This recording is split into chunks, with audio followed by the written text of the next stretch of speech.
voyage scolaire. Moi j'habitais à Brest, mais ma famille était originaire des Côtes d'Armor, du côté de Paimpol. Et on avait fait un voyage scolaire avec ma classe de Brest pour aller à Paimpol, donc pas très loin finalement. Je me suis dit, oh, on part en vacances chez moi, mais bon, un voyage scolaire là d'où je viens. Mais finalement, ce voyage avait été super intéressant parce que ça m'a permis de voir mon coin différemment et de connaître pas mal de choses euh, bah, de mes origines, tout simplement. Et on avait étudié en classe Pierre Loti, pêcheur d'Islande. Et j'ai eu un coup de cœur pour ce livre. Et adulte, lors d'une balade dans une brocante, je suis tombée dessus et je l'ai racheté en me disant waouh, il m'a tellement marqué ce livre. Et je l'ai racheté, je l'ai relu. Je l'ai relu 2 fois, je pense. Et j'aimerais bien le relire encore une fois. Alors pourquoi je l'aime ce livre? Alors bon, c'est vrai que parce qu'il a un côté très historique pour moi, puisque il raconte la vie des pêcheurs d'Islande. C'était pêcheurs bretons qui partaient de Bretagne à la pêche à la morue en Islande, et c'était très rude et beaucoup périssaient en mer et ne revenaient jamais. Je suis descendante de pêcheurs d'Islande et les lieux qui sont décrits dans le livre, je les connais. Le personnage principal s'appelle Gaude et la maison de Gaude, je sais même où elle est, sur la place du Martret à Paimpol. Donc c'est très symbolique pour moi. Alors ce livre est assez ancien, il date de 1886. Pierre Loti, qui n'était pas du tout breton, il était de Rochefort. Il me semble d'ailleurs qu'il y a un musée Pierre Loti à Rochefort. C'était un officier de la marine et il a écrit pas mal de livres s'inspirant de ses voyages à travers le monde. Mais il a eu ce qu'on appelle aussi un cycle breton en écrivant 2 livres sur la Bretagne, Pêcheur d'Islande, qui est d'ailleurs son livre le plus connu. Et il y a eu aussi mon frère Yann, mais celui-là je ne l'ai pas lu. Peut-être qu'un jour je le lirai. Pierre Loti, quand il a sorti ce livre, il a été assez critiqué parce que pour les Bretons, ils ne comprenaient pas comment un non-breton pouvait avoir un peu l'audace de parler d'un sujet aussi sérieux, aussi épineux, sans être soi-même breton et sans être non plus pêcheur d'Islande. Mais ce livre, malgré qu'il a été critiqué pour ça, sa sortie a fait grand vent et moi il m'a vraiment touchée. Nous rencontrons dans ce livre Gaude, donc, qui est une jeune femme qui vient d'une famille assez aisée. Son père a fait fortune avec la pêche et il est parti s'installer à Paris. Et puis elle revient de temps en temps en Bretagne, du côté de Paimpol, et elle rencontre Yann, le pêcheur un peu bourru. Et voilà, elle le rencontre lors d'une noce, elle tombe amoureuse. Et ben voilà, son métier, il est pêcheur d'Islande. Donc après, il part en mer et elle l'attend. Et je vous spoil pas le livre, mais voilà, il n'y a pas une fin super heureuse. Ce livre m'a vraiment touchée et j'avais envie de vous lire les premiers chapitres. Je sais pas combien il y a de pages par chapitre, donc en tout cas le début. Alors, il faut savoir que Pêcheur d'Islande, en fait, je sais pas, peut-être qu'il y a des Bretons parmi vous, il y a une chanson qui s'appelle La Paimpolaise,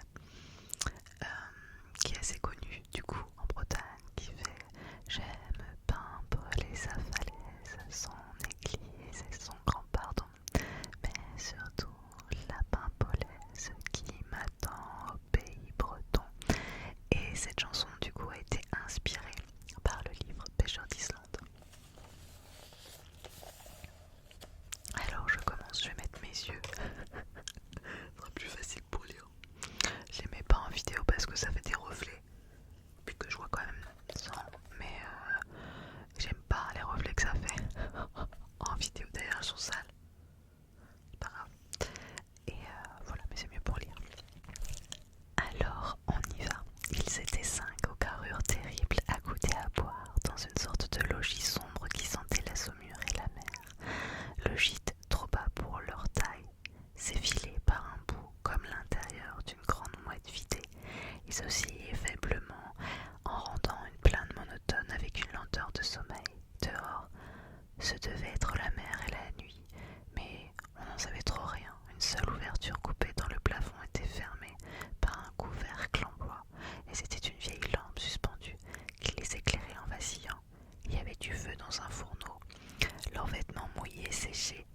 en répandant de la vapeur qui se mêlait aux fumées de leurs pipes de terre. Leur table massive occupait toute leur demeure. Elle en prenait très exactement la forme, et il restait juste quoi se couler autour pour s'asseoir sur des caissons étroits scellés aux murailles de chêne. De grosses poutres passaient au-dessus d'eux, presque à toucher leur tête et derrière leur dos. Des couchettes qui semblaient creusées dans l'épaisseur de la charpente s'ouvraient comme des niches d'un caveau pour mettre les morts. Toutes ces boiseries étaient grossières et frustes, imprégnées d'humidité et de sel, usées et polies par les frottements de leurs mains. Ils avaient bu dans leur écuelle du vin et du cidre. Aussi la joie de vivre éclairait leurs figures qui étaient franches et braves.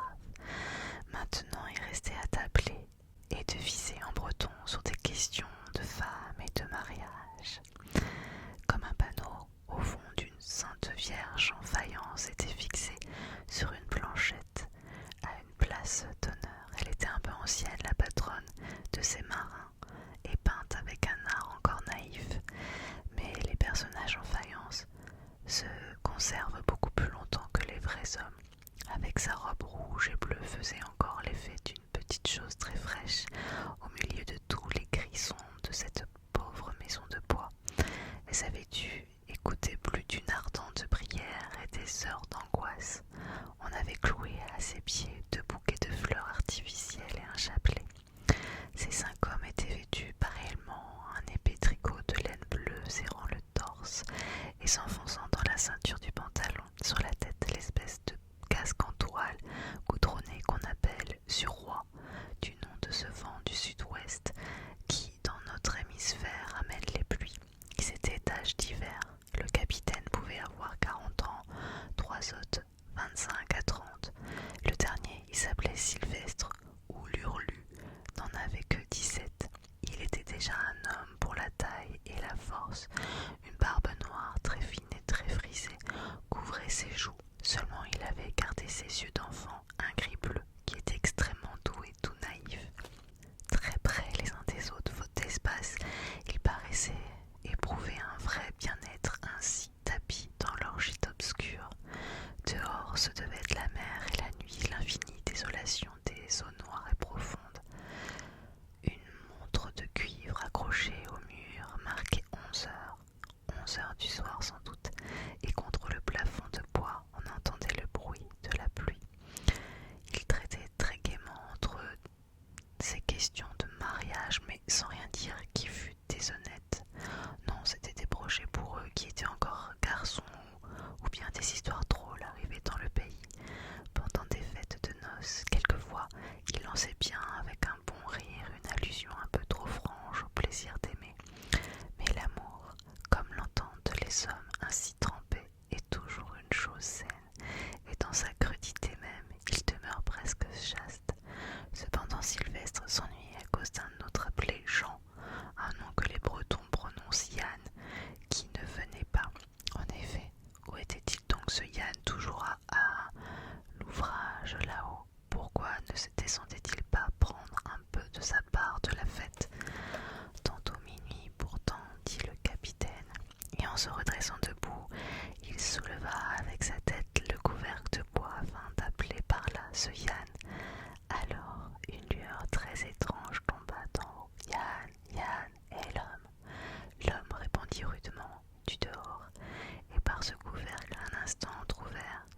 Cette lueur si pâle qui était entrée ressemblait bien à celle du jour, bientôt minuit. Cependant c'était bien comme une lueur de soleil, comme une lueur crépusculaire renvoyée de très loin par des miroirs mystérieux.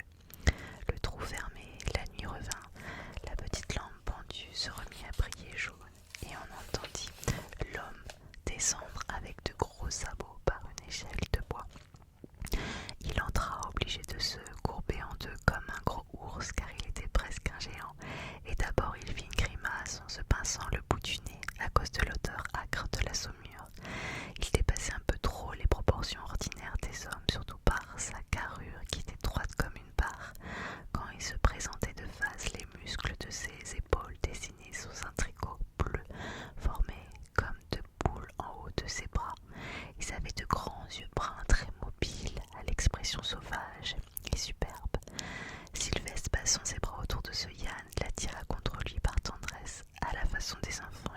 fiancé à sa sœur et le traitait comme un grand frère.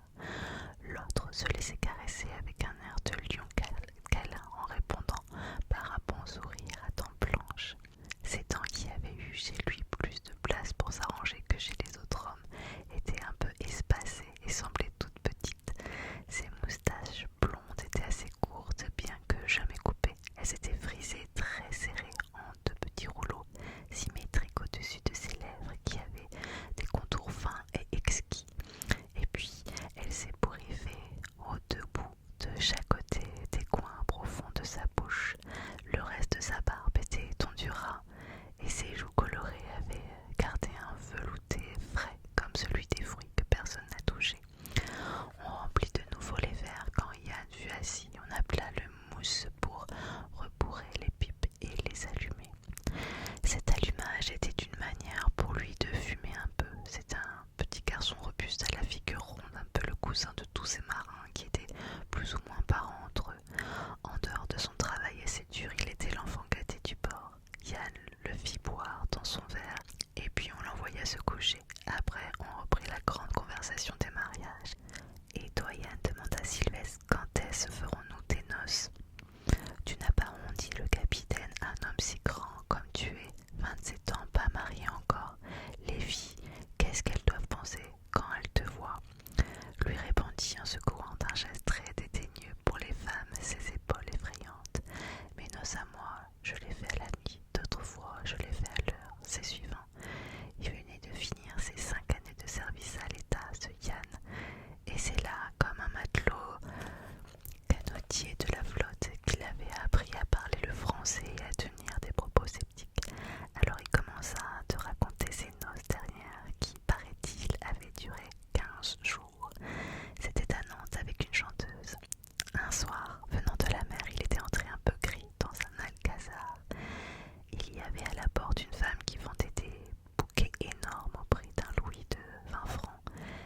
Il en avait acheté un sans trop savoir qu'en faire et puis, tout de suite en arrivant, il l'avait lancé à tour de bras, en plein par la figure, à celle qui chantait sur la scène, moitié déclaration brusque, moitié ironie pour cette poupée peinte qu'il trouvait pas trop rose. La femme était tombée du coup. Après, elle l'avait adoré pendant près de 3 semaines. Même, dit-il, quand je suis partie, elle m'a fait cadeau de cette montre en or et pour leur faire voir, il l'a jetée sur la table comme un méprisable joujou. C'était compté avec des mots rudes et des images à lui. Cependant, cette banalité de la vie civilisée détonnait beaucoup au milieu de ces hommes primitifs, avec ces grands silences de la mer qu'on devinait autour d'eux, avec ces lueurs de minuit entrevues par en haut qui avaient apporté la notion des étés mourants du pôle.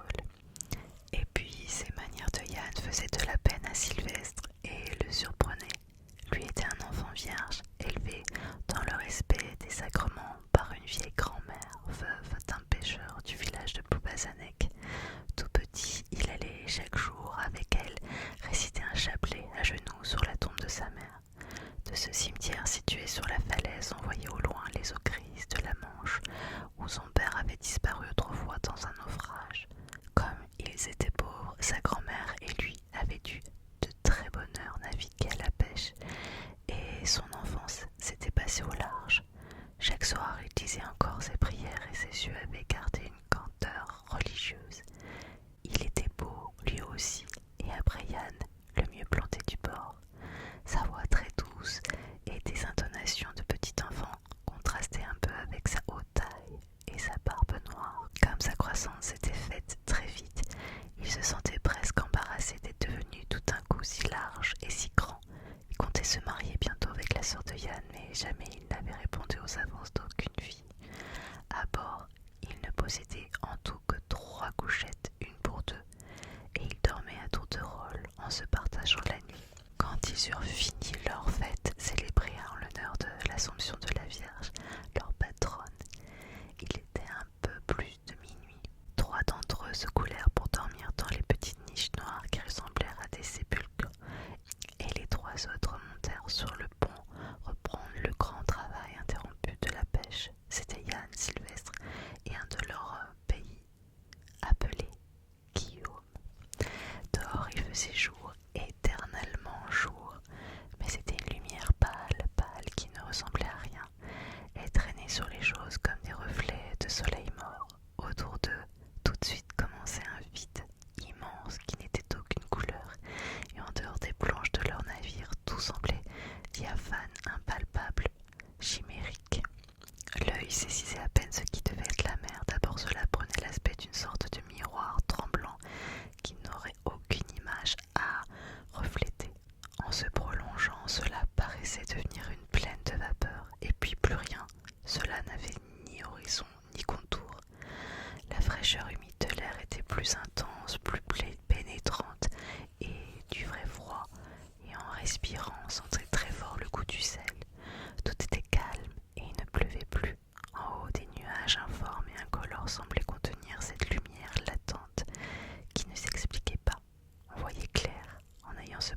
C'est sûr que tu devrais te marier, Yann, dit tout à coup Sylvestre avec beaucoup de sérieux. Cette fois, en regardant dans l'eau, il avait l'air de bien connaître quelques-unes en Bretagne qui s'étaient laissées prendre aux yeux bruns de son grand frère, mais il se sentait timide en touchant à ce sujet grave. Moi, un de ces jours, oui, je ferai mes noces. Et il souriait, ce Yann, toujours dédaigneux, roulant ses yeux vifs, mais avec aucune des filles du pays. Non, moi, ce sera avec la mère. Et je vous invite tous ici, tant que vous êtes au bal que je donnerai. Ils continuèrent de pêcher, car il ne fallait pas perdre son temps en causerie. On était au milieu d'une immense peuplade de poissons, d'un blanc voyageur qui, depuis 2 jours, ne finissait pas de passer. Ils avaient tout veillé la nuit d'avant et attrapé en 30 heures plus de 1000 morues très grosses. Aussi, leurs bras forts étaient las et ils s'endormèrent. Leur corps veillait seul et continuait de lui-même sa manœuvre de pêche, tandis que, par instants, leur esprit flottait en plein sommeil. Mais cet air du large qu'ils respiraient était vierge comme au premier jour du monde, et si vivifiant que malgré leur fatigue, ils se sentaient la poitrine dilatée et les joues fraîches. La lumière matinale, la lumière vraie avait fini par venir comme au temps de la Genèse. Elle s'était séparée d'avec les ténèbres qui semblaient s'être tassées sur l'horizon et restaient là en masse très lourde. En y voyant si clair, on s'apercevait bien à présent qu'on sortait là de la nuit, que cette lueur d'avant avait été vague et étrange comme celle des rêves. Dans ce ciel très couvert, très épais, il y avait çà et là des déchirures comme des percées dans un dôme, par où arrivaient de grands rayons de couleur d'argent rose. Les nuages inférieurs étaient disposés en une bande d'ombre intense faisant tout le tour des eaux, emplissant les lointains d'indécision et d'obscurité. Ils donnaient l'illusion d'un espace fermé, d'une limite. Ils étaient comme des rideaux tirés sur l'infini, comme des voiles tendus pour cacher de trop gigantesques mystères qui eussent troublé l'imagination des hommes ce matin-là autour du petit assemblage de planches qui portait Yann et Sylvestre. Le monde changé de dehors avait pris un aspect de recueillement immense. Il s'était arrangé en sectuaire et les gerbes de rayons qui entraient par les traînées de cette voûte de temple s'allongeaient en reflet sur l'eau, immobile comme sur un parvis de marbre. Et puis peu à peu on vit s'éclairer très loin une autre chimère, une sorte de découpe rosée très haute qui était un promontoire de la sombre Islande. Les noces de Yann avec la mer. Sylvestre y repensait, tout en continuant de pêcher sans plus oser rien dire. Il s'était senti triste en entendant le sacrement du mariage ainsi tourné en moquerie par son grand frère, et puis surtout, cela lui avait fait peur car il était superstitieux. Depuis si longtemps, il y songeait à ces noces de Yann.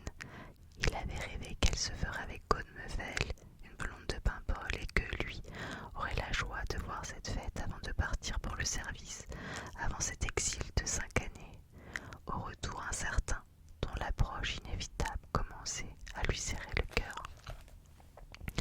4 heures du matin, les autres qui étaient restés couchés en bas arrivèrent tous trois pour les relever, encore un peu endormis, humant en pleine poitrine le grand air froid.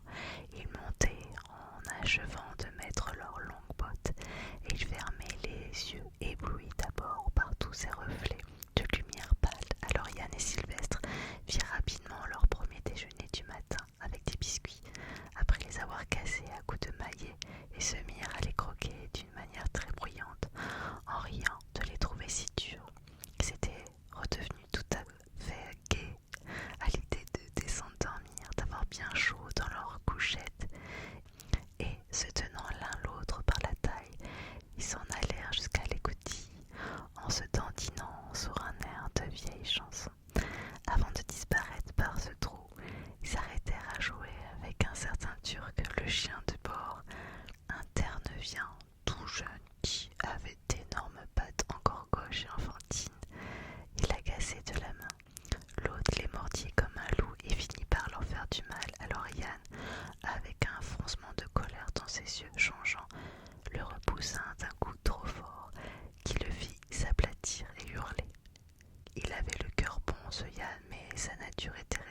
sauvage